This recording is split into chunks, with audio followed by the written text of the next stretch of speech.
Газпром Уфа газ бүлү җәмгыятенең Нефтекама шәһәрендәге филиалы Нефтекама, Янаул, Агыйдел шәһәрләренә 4 иле, Илеш, Чакмагыш, Калтасы, Краснокама, Тәтешле районнарына хезмәт күрсәтә. Узган ел дәвамында 72 кешедән торган Илеш комплексы хезмәте коллективы кулланучыларны газ белән аварияләрсез һәм өзексез тәэмин итү өчен үзенең төп бурычын үтәү өчен тырышып эшләде. Бүгенге көндә Илеш районында 12924 йорт һәм фатир газ белән җылытыла. Шул рәвешле алар барысы да әлеге хезмәт күзәтүе астында.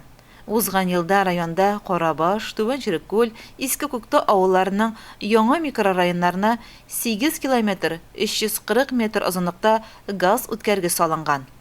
Отчет җыелышында катнашкан Газпром Уфа газ бүлү җәмгыятенең Нефтекама шәһәрендәге филиалы директоры Ришат Талипов ел дәвамында башкарылган эшләргә анализ ясады, киләчәк планнарга, яңалыкларга тукталды. Хочу сказать, довести вас информацию, вас сами доводили, что с 2019 года работает программа по поддержке малоимущего населения. Вступила эта программа с 11 ноября 2019 года. Срок действия программы это 3 года, не учитывая 19, 20, 21, 22. Это программа, которую инициировал изначально глава Радий Фаритович. Именно в связи с тем, что у нас на сегодняшний день очень много жилых домов не газифицированных на существующих сетях. То есть сети построены, а люди газифицироваться не могут. В основном это малоимущие. Вот ввели эту программу, сертификаты номинал 100 тысяч рублей выдаются участникам Великой Отечественной войны, инвалидам Великой Отечественной и инвалидам боевых действий. Номиналом 60 тысяч рублей, если есть инвалиды в семье, также семьи, имеющие детей инвалидов, многодетные семьи. В целом на 31 января мы анализ сделали по республике, по данной программе было газифицировано, пущен газ уже, то есть получили сертификаты, произвели пуск газа по республике 52 адреса.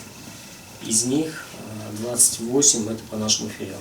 Җыелышта катнашучы район хакимияте башлыгы Илдар Мустафин коллектив эшчәнлегенә тырыш хезмәтләре өчен барысына да рәхмәт белдерде һәм алдынгы газ җиһазларын ремонтлау һәм эксплуатация буенча слесарьларга Назиф Мөхәммәтов белән Рәмил Гәрәевкә хакимиятнең почет грамоталарын тапшырды.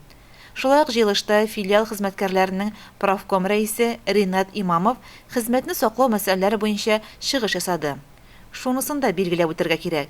Хезмәткәрләр һәм аларның балалары санаторий курорт дәвалавы, ял алалар, мохтаҗларга даими матди ярдәм күрсәтелә. Йогышлы авыруларны профилактикалау һәм даими медицина тикшерүе уздырыла. Коллектив үзе дә массакүле мәдәни спорт чараларында, конкурсларда актив катнаша. Бүген коллектив алдында шул ук җаваплы бурычлар тора. Кулланучыларны газ белән тәэмин итү. Шуңа күрә район комплексы хезмәтенең бердәм коллективына бары тик уңышлар гына телибез. Айгөл Муллаянова, Илеш телерадиокомпаниясе.